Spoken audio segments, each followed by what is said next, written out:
This is my continuing coverage of the health care bill. We are on page number 69, section 1322, federal program to assist establishment and operation of non-profit member-run health insurance issuers. Now, let me clarify what non-profit is. Okay, the employees of the non-profit organization, they do make a paycheck.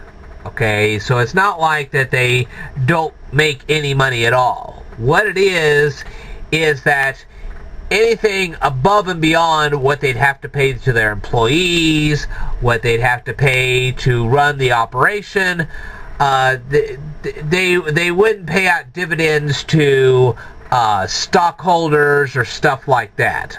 Okay, that's what non-profit is all about. A lot of these non-profit organizations run with strictly volunteers, while others have some paid workers and some volunteers, and some people, they have all paid workers, but there's no real big profit. There's no motivation to make profit, because all the money stays within the organization. It doesn't go out and it doesn't do investments and that kind of thing. Okay. Establishment of program. In general, the Secretary shall establish a program to carry out the purposes of the section to be known as a consumer-operated and oriented plan. In other words, the consumers will have a say in how this program will be operated. It is the purpose of this co-op program to foster the creation of qualified nonprofit health insurance issuers to offer qualified health plans in the individual and small group markets in the states in which the issuers are licensed to offer such plans. So the consumers have a say in how the health care plan, this co-op plan, operates. Okay. If they don't like how it's operating, they can say, hey, look, we don't like how this is operating, and the majority rules.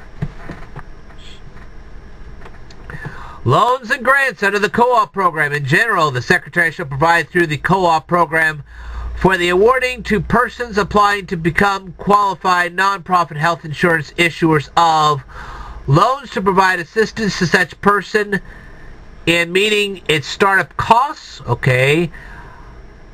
So,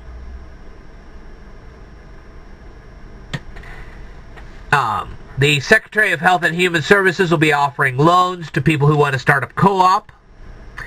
Grants to provide assistance to such person in meeting any solvency requirements of states in which the person seeks to be required to be licensed and issue qualified health plans.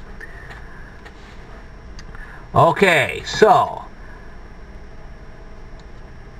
how does a co-op get these loans and grants? Requirements for awarding loans and grants. In general, awarding loans and grants under the co-op program, the Secretary shall take into account the recommendations of the Advisory Board established under paragraph 3. Give priority to applicants that will offer qualified health plans on a statewide basis, will utilize integrated care models, and have significant private support.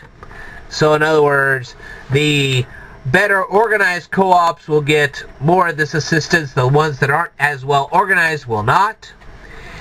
Ensure that there is sufficient funding to establish at least one qualified nonprofit health insurance issuer in each state, except that nothing in this clause shall prohibit the Secretary from funding the establishment of multiple qualified nonprofit health insurance issuers in any state if the funding is sufficient to do so. In other words, if two nonprofit groups want to offer a co-op not-for-profit insurance, the Secretary of Health and Human Services could actually give loans and grants to both of them. Or if he decides that one is better than the other, he'll give the loans and grants to one and not the other. That's his discretion. States without issuers and program. If no health insurance issuer applies to be a qualified nonprofit health insurance issuer within a state, the Secretary may use amounts appropriated in the section for awarding of grants to encourage the establishment of a qualified nonprofit health insurance issuer within the state, or the expansion of a qualified nonprofit health insurance issuer from another state to the state.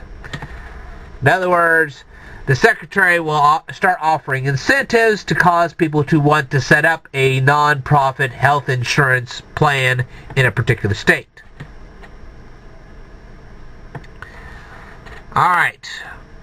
Agreement. In general, the Secretary shall require any person receiving a loan or grant under the co-op program to enter into an agreement with the Secretary which requires such person to meet and continue to meet any requirements under the section for such person to be treated as a qualified non-profit health insurance issuer, and any requirements contained in the agreement for such person to receive such loan or grant.